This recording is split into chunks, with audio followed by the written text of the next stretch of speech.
I am saying no to at least 4 to 5 students every day, क्योंकि उनके case में visa आने की प्रोबेबिलिटी इज लेस देन 30-40%।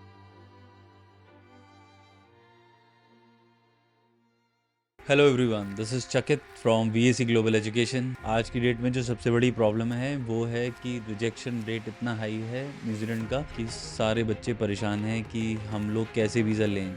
जो स्पाउस वीज़ा पे जाना चाहता है वो भी परेशान है, जो 12th क्लास का बच्चा है वो भी परेशान, जो ग्रेजुएट है वो भी परेशान है, क्योंकि फंडिंग की रिक्वायरमेंट इतनी हाई है और जो फंड शो करने हैं उसका सोर्स बताना है, आपको ITR प्रूफ करनी है, आपकी जो लोन की EMI है वो कितनी होनी चाहिए। इन सब को लेकर आपके जितने भी क्वेश्चन हैं वो मैं इस वीडियो में आंसर करने की कोशिश करूंगा। तो अगर आपका रिजेक्शन आ गया है या फिर आप रिजेक्शन से बचना चाहते हो तो इस वीडियो को ध्यान से पूरी अंत तक देखना, जिससे कि आपको सारी वो अपडेट मिल सके जिससे कि आप अपना रिजेक्शन बचा सकते हो। और अगर आप रीअप्लाई कर रहे हो तो वो कैसे होगा वो भी आपको इस वीडियो में पता लग जाएगा। दूसरा, अगर आपने अभी तक इस चैनल को सब्सक्राइब नहीं किया है तो प्लीज कर लो, so that you don't miss out on any of the update. Also हमारा इंस्टाग्राम चैनल है इसी नाम से, जिसका लिंक डिस्क्रिप्शन में है। आप हमें इंस्टाग्राम पे भी फॉलो कर सकते हो for quick update. So let's start with the video. तो पहले हम बात करते हैं रिजेक्शन के कौन कौन से रीज़न हो सकते हैं। तो 2 रीज़न जो सबसे मेन है वो है आपके डॉक्यूमेंट्स, जो कि डायरेक्टली रिलेट करते हैं आपके गैप से, क्योंकि एकेडमिकली आपको एडमिशन मिल चुका है, आपका आइल्स का स्कोर आ चुका है, now is the time when you are filing a visa. तो गैप रोल प्ले करता है जिसको आपको कवर करना है। तो गैप को फिल करने के लिए आपके पास वर्क एक्सपीरियंस के सारे डॉक्यूमेंट्स होने चाहिए, जिसमें कि आपका ऑफर लेटर, अपॉइंटमेंट लेटर, अगर आपका कोई प्रमोशन हुआ है तो वो आपके पास, अगर आपने जॉब चेंज की है तो आपका एक्सपीरियंस लेटर, ये सारे डॉक्यूमेंट्स लगेंगे विद योर बैंक स्टेटमेंट की सैलरी आपके अकाउंट में आ रही है। सिर्फ उन्हीं बच्चों को थोड़ी बहुत रिलैक्सेशन मिलती है जिन्होंने अभी रिसेंट में पढ़ाई करी है और सिर्फ इंटर्नशिप करी है कि वो अनपेड है। अदरवाइज अगर आप कैश सैलरी स्लिप शो करोगे इमिग्रेशन में कि आपके पास कैश में सैलरी आ रही थी तो वो एक्सेप्ट नहीं होगी। तो आपको कैश को अवॉइड करना है किसी भी हालत में। आपकी जो सैलरी है वो आनी चाहिए अकाउंट में और उसकी होनी चाहिए बैंक स्टेटमेंट, सैलरी स्लिप। तो ये तो हुई गैप से रिलेटेड बात। Now let's discuss about the funds, क्योंकि वो हैं सबसे इम्पॉर्टेंट क्राइटेरिया न्यूजीलैंड का वीज़ा लेने के लिए। अगर आपके फंड सॉर्टेड नहीं है तो इमिग्रेशन आपको वीज़ा नहीं देगी। मैं ऑन डेली बेसिस कम से कम 5 से 10 बच्चों से पर्सनली बात कर रहा हूँ। उनकी सबसे ज़्यादा बड़ी जो प्रॉब्लम है वो है फंड। या तो वो फंड्स उनके खुद के बिजनेस से आ रहे हैं और बिजनेस का जो रजिस्ट्रेशन है वो एकदम रिसेंट है, या फिर उनके जो फंड्स हैं वो एकदम से डिपॉजिट हुए हैं अकाउंट में, जो कि जिसका सोर्स डिक्लेयर कर पाना या बता पाना, जस्टिफाई कर पाना बिल्कुल उनके लिए पॉसिबल नहीं है। और जब ऐसी सस्पिशियस ट्रांजैक्शन इमिग्रेशन अकाउंट में देखती है तो उनको वीज़ा नहीं मिलता है। तो आपको ये मेक श्योर करना है कि आपके जो फंड्स हैं उसका सोर्स जो है वो आप डिक्लेयर कर पाओ। अगर आपके बिजनेस में इनकम आ रही है तो आप उसमें अपनी इन्वॉइसेस भेजो, आपने किसी को पेमेंट की है या आपने पेमेंट ली है, उसके ऊपर टैक्स सबमिट हुआ है नहीं हुआ है, आपका जो ITR है उसमें आपका सोर्स क्या डिक्लेयर है।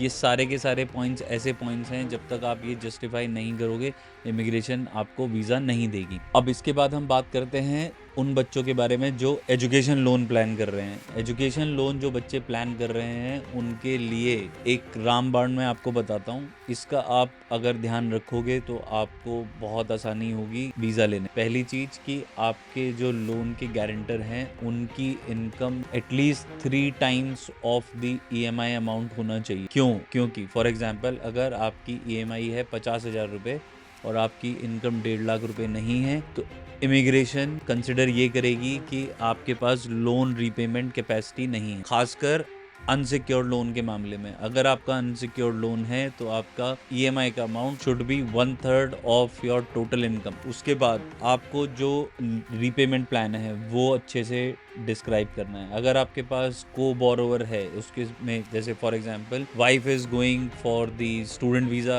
हस्बैंड इज स्पॉन्सरिंग, तो उसके बाद father in law, mother in law, maternal side, paternal side, उसके साथ कोई ना कोई को बोरोवर होना चाहिए। सेम एड्रेस पे अगर रह रहे हैं तो वो एक और खास एडवांटेज होगी कि आपकी फैमिली इनकम आप शो कर पाओ। इस तरीके के बहुत सारे न्यूएंसेस हैं कि जब आप ये सारी चीज़ें अच्छी तरीके से अपने केस को रिप्रेजेंट करते हो तो आपके वीज़ा लगने की जो प्रोबेबिलिटी है वो बढ़ जाती है। अगर आप ये सारे पे ध्यान नहीं दोगे तो there are very high chances कि आपके वीज़ा लगने में प्रॉब्लम हो। जिन बच्चों का ऑलरेडी वीज़ा डिक्लाइन हो चुका है उनके लिए मेरी एडवाइस ये है कि आप AMS नोट्स अप्लाई करो, जो ई नोट्स होते हैं इमिग्रेशन के, कि उनकी आपकी फाइल से रिगार्डिंग क्या क्या फाइंडिंग्स हैं, उन फाइंडिंग्स को नोट डाउन करो। अगर कुछ ऐसी चीज़ है जो आप चेंज कर सकते हो, अपग्रेड कर सकते हो, या फिर अगर आपसे कोई फाइलिंग में कुछ चीज़ें छूट गई हैं जो आप अभी पूरा कर सकते हो, उन सारी चीज़ों को इनकॉर्पोरेट करके आप वीज़ा फाइल कर सकते हो।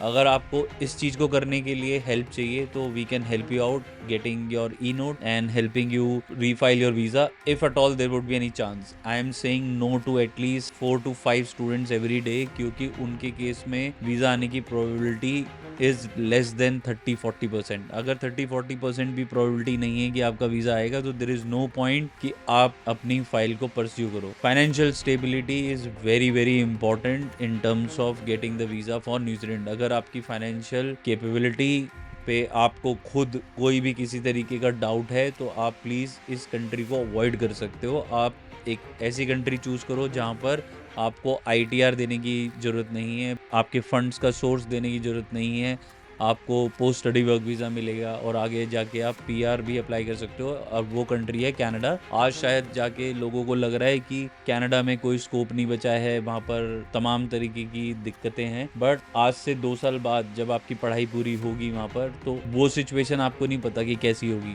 अभी नेक्स्ट ईयर कनाडा में इलेक्शन होंगे, इलेक्शन के बाद वहाँ पर किस तरीके का माहौल होगा, किस तरीके की गवर्नमेंट आएगी, वो क्या इनिशिएटिव लेकर आएगी, उन सारी चीज़ों से बहुत कुछ चीज़ें चेंज होंगी और चीज़ें सुधरने का जो स्कोप है वो ऑटोमेटिकली बढ़ जाएगा। तो मेरी एडवाइस आपको यही है कि अगर आपके पास फंडिंग की दिक्कत है तो आप दूसरी कंट्री चूज करो। और कुछ बच्चे ऐसे हैं जो न्यूजीलैंड सिर्फ वहाँ की टॉप रैंक यूनिवर्सिटीज़ की वजह से जाना चाहते हैं, तो टॉप रैंक यूनिवर्सिटी आपको जरूरी नहीं है कि सिर्फ न्यूजीलैंड में मिलेगी, आपको टॉप रैंक यूनिवर्सिटीज़ यूके में भी मिलेंगी। यूके में बहुत टॉप क्लास यूनिवर्सिटीज़ हैं, टॉप क्लास की पढ़ाई है, टॉप क्लास का एक्सपीरियंस और एक्सपोजर मिलेगा।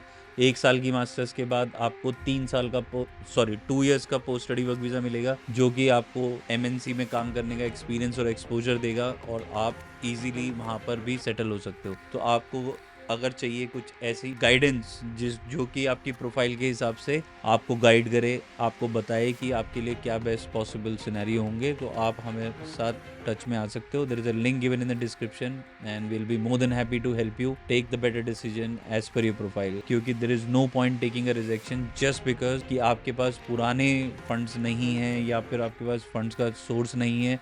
तो इसका मतलब ये नहीं है कि आप लाइफ में सक्सीड नहीं होगे, आप ज़रूर सक्सीड हो सकते हो। आपको जो ये देखना है कि आपको हेल्प करने वाले कौन ऐसे बंदे हैं जो आपकी प्रोफाइल को समझ के आपको कुछ ऐसा गाइड करेंगे जिससे कि आपका फ्यूचर ब्राइट होता हो। So thank you for watching this video. If you have found this video informative then write your question below, give your suggestion, what ever you want to talk to me about, you can write it in the comment section. Also, there is a link given in the description through which you guys can get in touch with us. We will help you understand your profile, we will understand your profile, and we can help you reapply if you have got the rejection, or if you are planning to apply for the visa for the first time, then also we can help you out. We do Australia, New Zealand, UK, Australia, as well as US, so we can help you out with all the 5 countries which are the top destination in the world, and we'll make sure that your file is represented in a best possible way. Thank you for watching this video, and if you have not subscribed then do subscribe. Take care of yourself.